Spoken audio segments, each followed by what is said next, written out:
Question 47, niveau de rémunération interne, rôle et fourchette. Ici, on parle des rémunérations mensuelles des membres de votre coopérative selon leur rôle et dans quelle fourchette de montant, en USD dollars par mois. C'est un sujet sensible mais important pour l'équilibre social. L'idée est d'établir un barème interne équitable. Même si tout le monde est égal en droit dans la coopérative, on peut différencier les salaires selon les responsabilités, mais dans certaines limites. Indiquez pour les postes clés de votre structure combien vous payez ou prévoyez de payer environ par mois. Par exemple, présidente 250 à 300 dollars par mois, comptable 200 à 250, opératrice de tri machine 150 à 200 dollars par mois, collectrice 100 à 150 dollars par mois. Les valeurs données dans le formulaire sont des exemples. Adaptez ces rôles à votre réalité.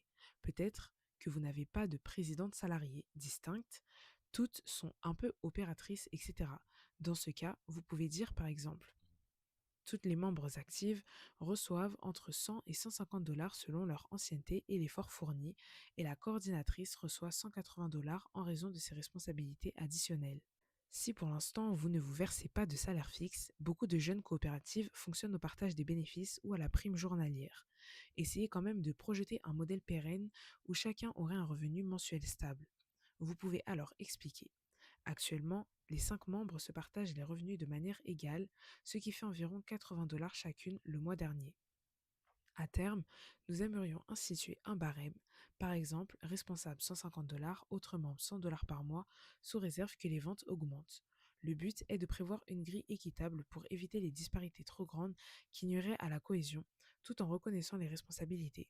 Mentionnez si ces salaires sont votés en AG ou décidés comment.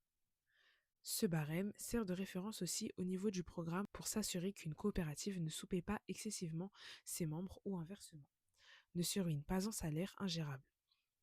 C'est aussi pour que, entre coopératives, on ait des niveaux cohérents. Par exemple, toutes les présidentes de coopératives auront à peu près la même fourchette, etc., selon les efforts de chacune, bien sûr.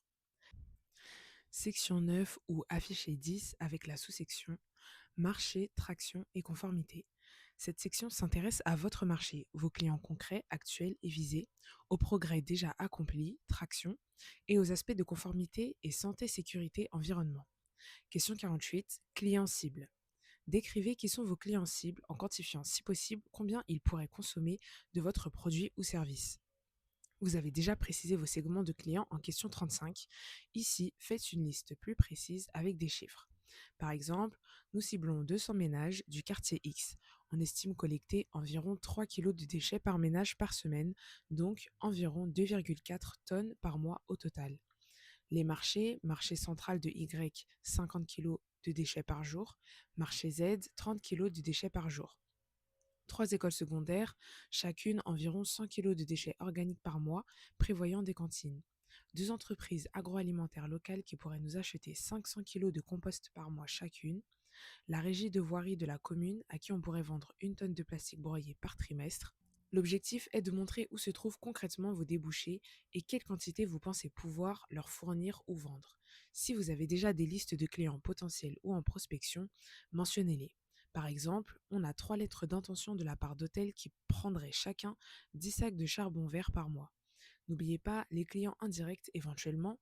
Si vous vendez en B2B, l'entreprise acheteuse a elle-même X clients finaux servis. Mais surtout, donnez un aperçu chiffré de la demande potentielle. Si vous visez des marchés plus vastes, dites-le.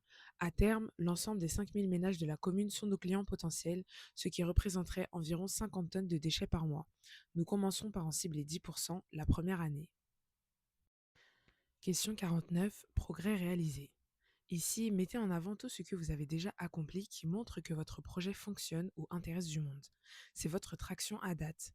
Quelques exemples de choses à mentionner. Pilote, test réalisé.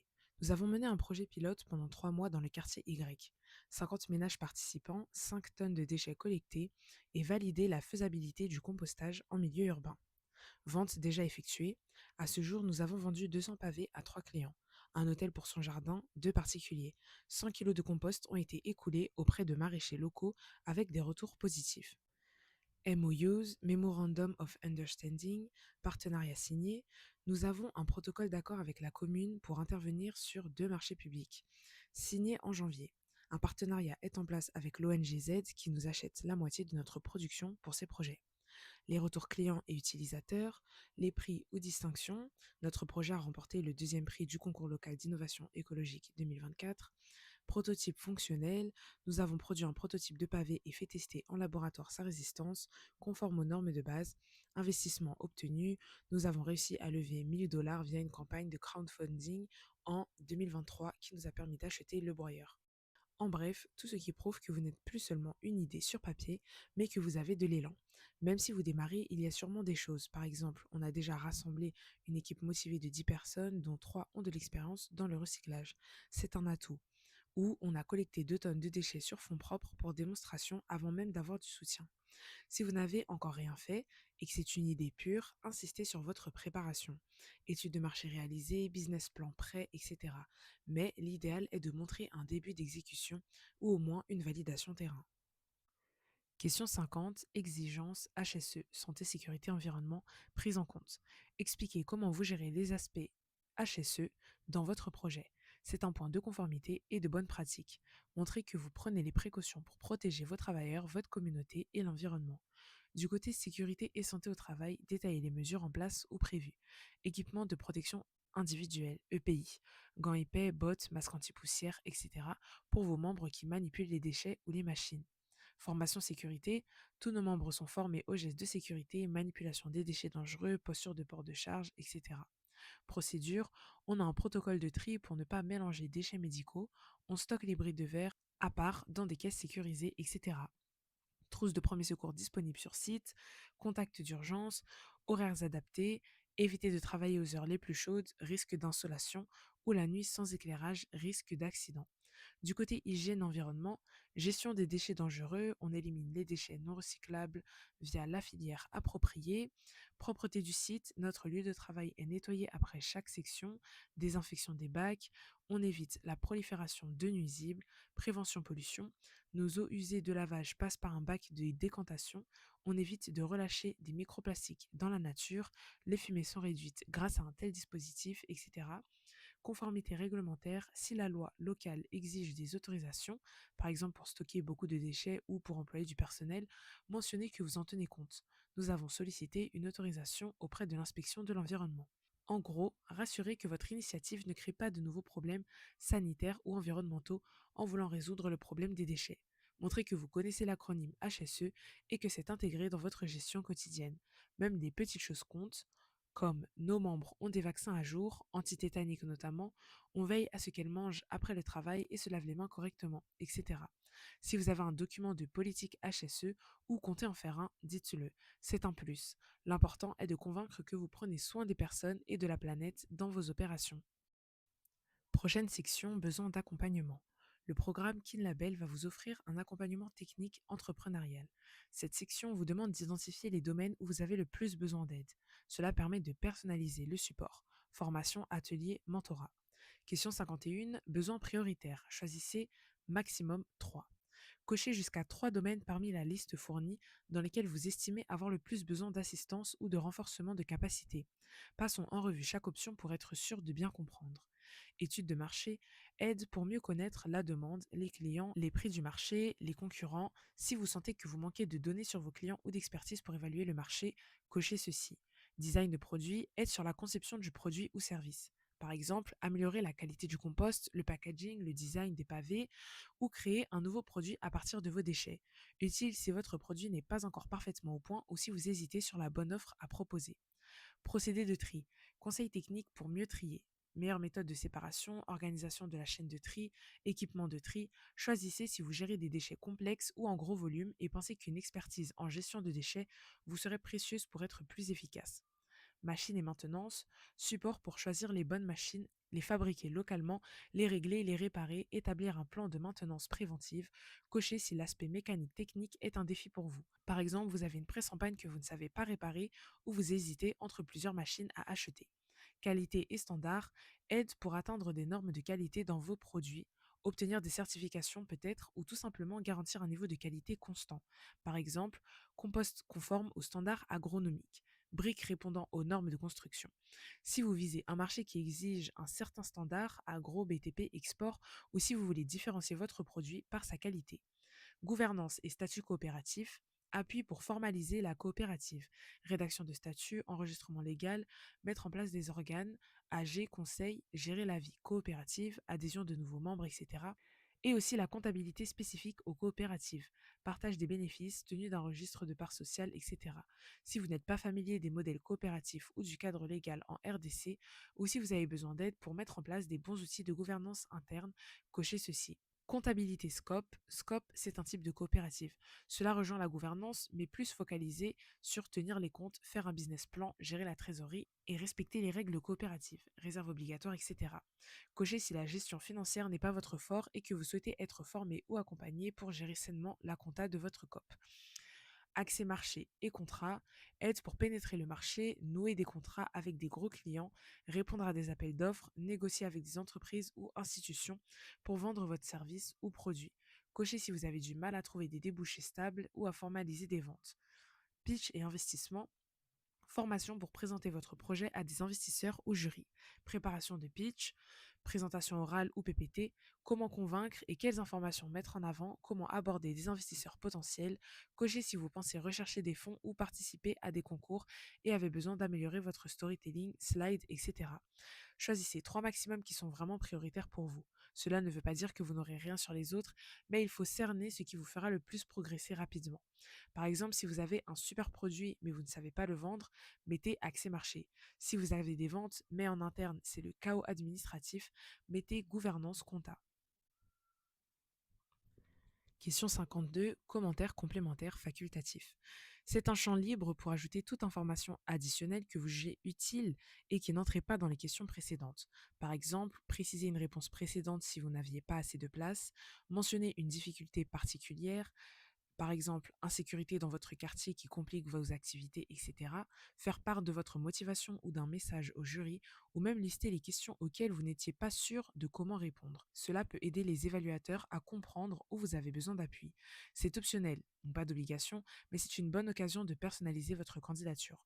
Vous pouvez y glisser par exemple: Merci pour cette opportunité, nous sommes très enthousiastes de rejoindre KinLabel et prêts à apprendre pour réussir ce projet. Cela donne une touche humaine au dossier. Ici, on vous propose de téléverser des fichiers pour appuyer votre candidature jusqu'à 10 mégaoctets chacun. Profitez-en si vous avez déjà des documents préparés. Que ce soit pitch, si vous avez un diaporama de présentation de votre projet, un pitch deck investisseur, ça permet au jury de voir des visuels et de mieux comprendre rapidement. Note conceptuelle, business plan, si vous avez un document plus détaillé décrivant le projet, sa stratégie, ses finances prévisionnelles, c'est excellent de le partager comme un document Word de quelques pages résumant l'idée ou un plan d'affaires complet. Photos vidéo du prototype ou atelier, très important, si vous pouvez montrer des photos vidéo de vos produits, de votre équipe en action ou une courte vidéo de démonstration pour concrétiser votre candidature. Une image vaut 1000 mots, assurez-vous juste que les fichiers ne sont pas trop lourds, compressez-les si nécessaire. Lettre d'intention, contrat si vous avez des lettres d'intérêt de futurs clients ou un MOU signé ou un extrait de contrat de vente déjà obtenu, c'est un excellent moyen de prouver l'attraction comme mentionné en question 49. Scanner ou exporter en PDF et ajouter. En somme, tout ce qui renforce votre dossier est bon à prendre. Cela montre votre sérieux et l'avancement du projet. Choisissez les pièces les plus pertinentes, vous pouvez mettre plusieurs fichiers. Si vous n'avez rien de prêt, cela pourrait être l'occasion de préparer au moins un petit PDF avec quelques photos et descriptions pour présenter votre projet. La dernière section, consentement et engagement, qui est la dernière ligne droite. Cette section finale est là pour s'assurer que vous acceptez les conditions du programme et que vous vous engagez personnellement sur la véracité des informations fournies. Pour le consentement RGPD, l'autorisation d'usage interne, c'est une case à cocher requise. En la cochant, vous donnez votre accord pour que les données que vous avez remplies soient partagées en interne dans le programme KinLabel et avec les partenaires pour vous aider. C'est une formalité de protection de données, RGPD, Règlement général sur la protection des données. Concrètement, ça veut dire que vos données ne seront pas diffusées publiquement sans votre permission, mais qu'en interne, on peut les utiliser pour vous suivre. Vous devez cocher pour valider le formulaire, sinon votre candidature ne pourra pas être examinée. C'est en somme une déclaration de confiance, tout restera confidentiel hors du cadre du programme. Pour la question 55, le canal de suivi, ici on vous demande de choisir par quel moyen de communication vous acceptez d'être contacté pour le suivi du programme. Les options sont typiquement WhatsApp, email, téléphone, appel vocal. Vous pouvez en cocher une ou plusieurs. Étant donné que dans l'introduction il a été dit que les échanges se feront via WhatsApp principalement, assurez-vous de cocher WhatsApp si possible. Mais si vous êtes également joignable facilement par email et téléphone, cochez-les aussi. C'est pour faciliter la tâche des encadrants. Par exemple, s'ils voient WhatsApp et email cochés, ils sauront qu'un message important peut être doublé sur les deux canaux pour être sûr de vous joindre. Si vous ne cochez qu'un seul, ils respecteront vos préférences. Ce choix est requis, donc n'oubliez pas de sélectionner au moins une option. Et pour la signature, enfin, on vous demande de fournir votre nom et la date en guise de signature électronique du formulaire. En remplissant cela, vous attestez que toutes les informations fournies sont sincères et que c'est bien vous, porteur ou porteuse du projet, qui soumettez ce formulaire. Inscrivez simplement votre nom, le même que plus haut de préférence, et la date du jour, par exemple Marimboula le 15 septembre 2025. C'est un engagement personnel, vous vous tenez responsable des données transmises. Assurez-vous donc d'avoir été honnête et précis dans vos réponses. La signature clôture l'envoi. Félicitations, vous êtes arrivé au bout du formulaire. Nous espérons que ces explications détaillées vous auront aidé à comprendre chaque notion et à formuler vos réponses de la meilleure manière. Pour résumer quelques conseils de fin, relisez-vous avant de soumettre, assurez-vous que rien n'est laissé vide si c'est requis, joignez des documents pour appuyer votre projet et cochez bien la case de consentement. Une fois envoyé, votre dossier sera examiné par le jury de KinLabel. Nous vous souhaitons bonne chance et surtout nous sommes ravis de vous compter dans cette aventure pour une Kinshasa plus propre, plus verte et solidaire. N'hésitez pas à contacter l'équipe d'accompagnement si vous avez des questions supplémentaires. À très bientôt et merci de votre engagement pour KinLabel.